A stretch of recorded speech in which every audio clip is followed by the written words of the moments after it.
Hey, good morning everybody. Today is Monday, May 9th, 2016. We're in southern Connecticut and it's warm and sunny, and thank God it's about time. It's been raining here in southern New England for the last week or so, and it's just been terrible, miserable. Of course, we really shouldn't complain. We don't have it as bad as some parts of the country, but for those of us who like road biking, we've been waiting and hoping for a day like this. So today's the day. Let's get out and let's go.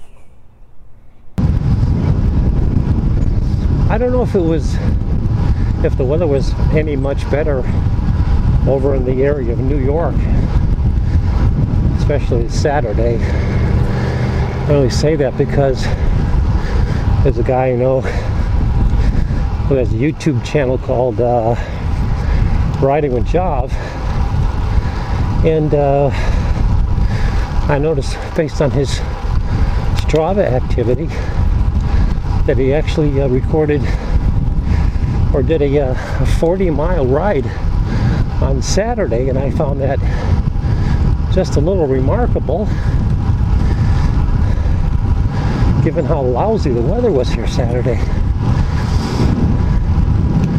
Yesterday was Sunday, obviously, and the weather finally did break here in Connecticut early afternoon. And I also noticed that Jav took a ride with his mom on Mom's Day, so I thought that was pretty cool. Kudos to you, Jav. Tell you, it seems like a month since I've been on the bike. Only it's been on a little more than a week, maybe.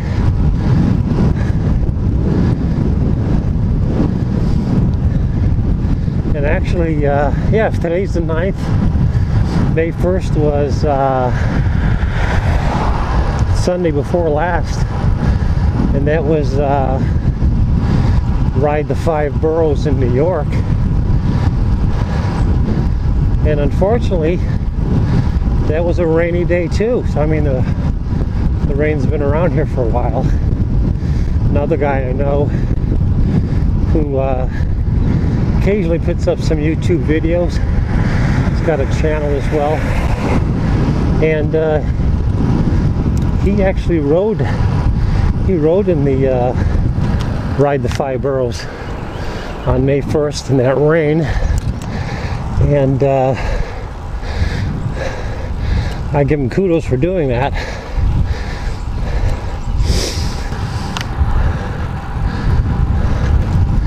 So I haven't been on my bike in the wet weather.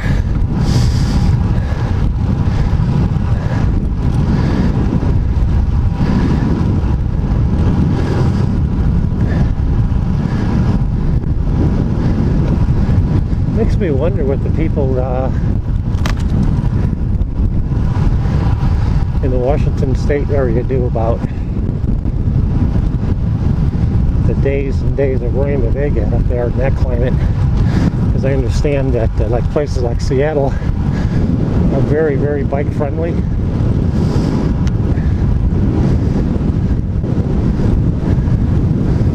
Unlike where I live, where you're hard pressed to find even a bike lane.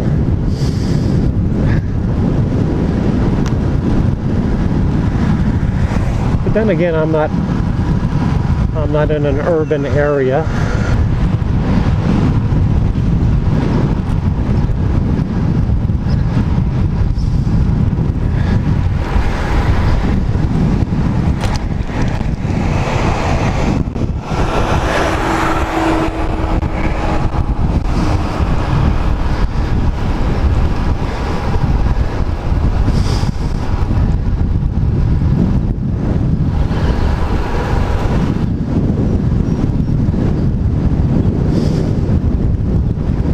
Thing I noticed about the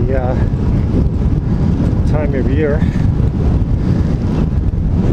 is I'm along the shoreline in southern Connecticut, and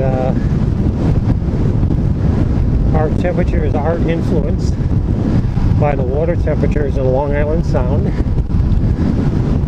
and generally that means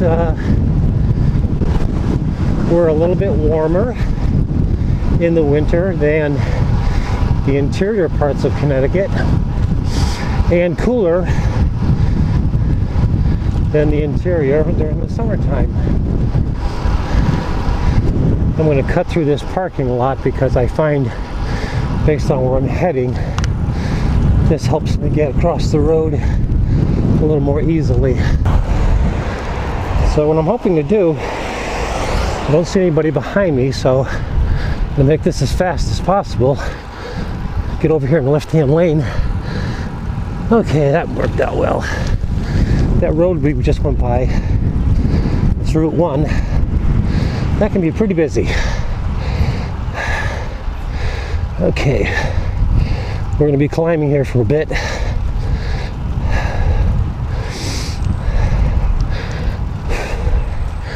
So, probably going to be holding off on my commentary for a bit. It's hard to talk and climb roads, climb hills at the same time. Just trying to recover, catch my breath.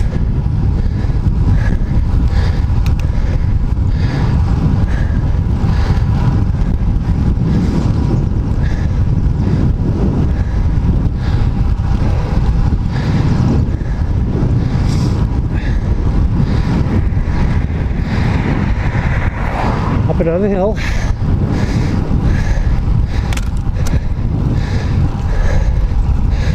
This is a challenge.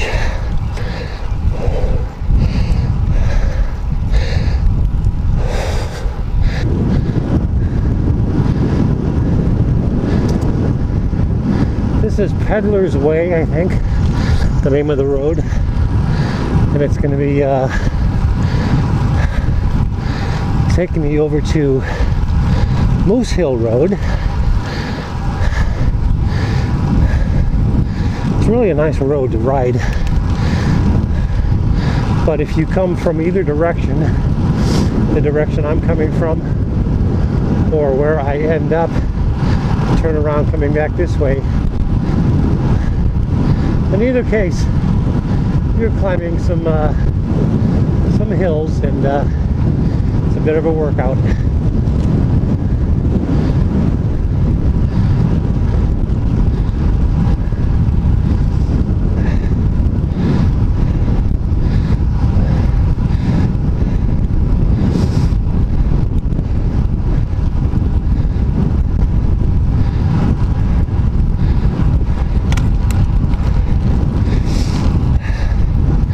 So yeah, we're running over to Moose Hill Road,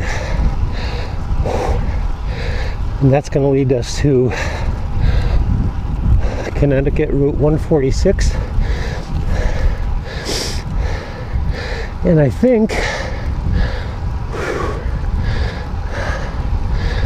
I'll be very close to the Branford line when I come to 146. But I can't honestly remember. Anyway,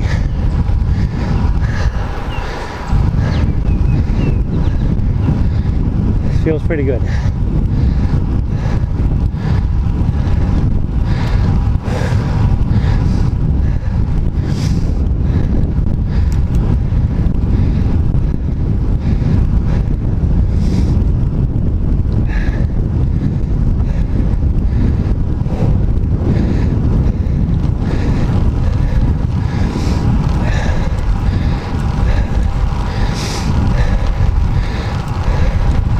I was really unsure of what to wear today because I heard the winds are supposed to shift to the northeast, bringing in cooler, drier air.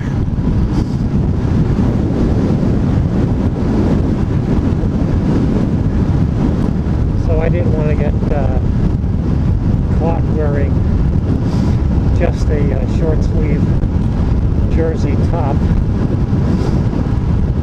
and maybe run the risk of getting cold later on. So I am wearing a t-shirt under my jersey top. But right now I feel pretty warm. All right, so this is where we transition into Moose Hill Road.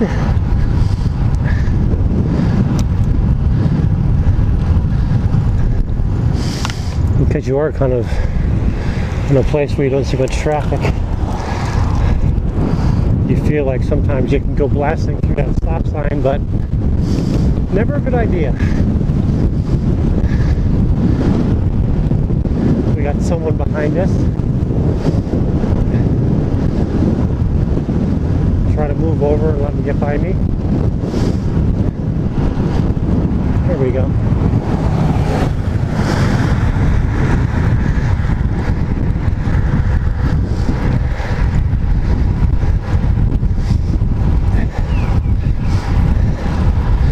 So a while back I recorded a video leaving Cedar Island in Clinton, and I was talking about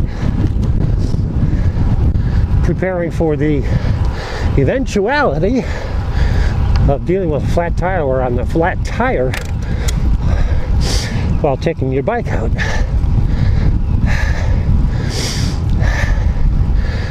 I guess I shouldn't have started that topic just right now, because I got another hill to get up. I'll hold off on finishing that part of the conversation until I'm done climbing.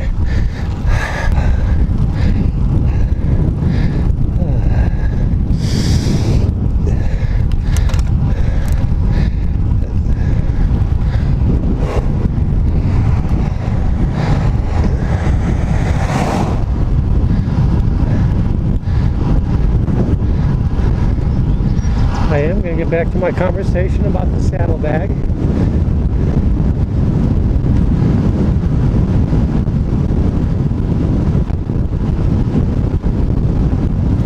Very shortly.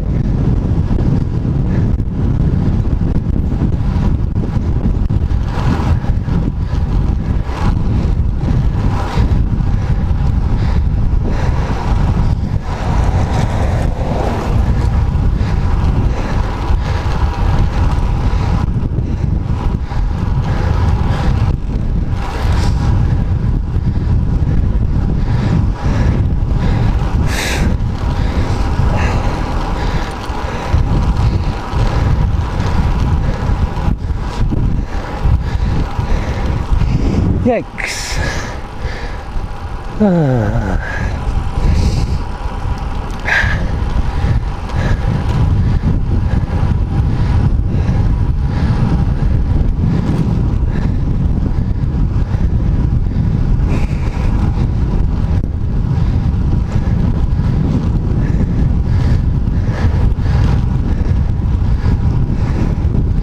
Thought I heard somebody behind me.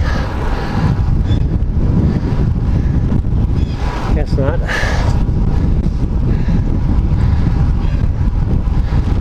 Okay, I think we get a chance to roll downhill from here.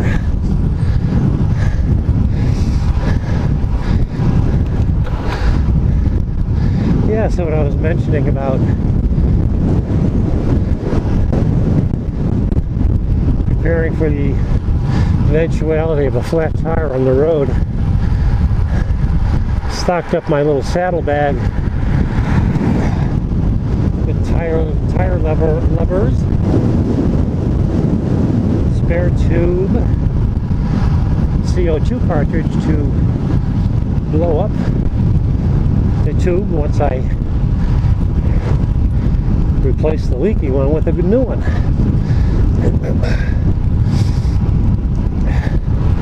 Well, what's going on here? Looks like they're putting up a cell tower.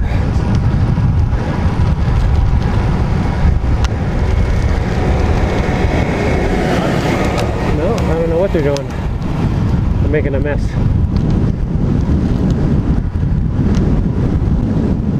It seems like whenever I come down a real pretty road that I've ridden before and decide now I want to bring out the camera and film it for you guys, I always run into some crew making a mess out of the road. Anyway, so yeah, I got this, I got all my stuff in my saddlebag in preparation for getting a flat tire, and coincidentally I had run into a series of days when I came out and checked my tire before I took off to find the front tire flat. And generally I always pump them back up to a PSI that I'm comfortable riding in, but I've never had the situation where I came out and found my tire completely flat. Anyway, I dealt with 2 days of 2 different rides when I pump up the tire.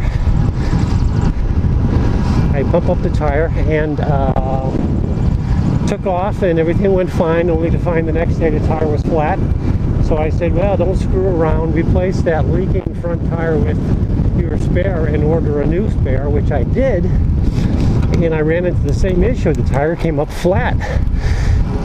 So I pumped it up and took off for a ride, and that worked out. Next day, same thing, pumped up the tire, took off, and this time I ran out of luck.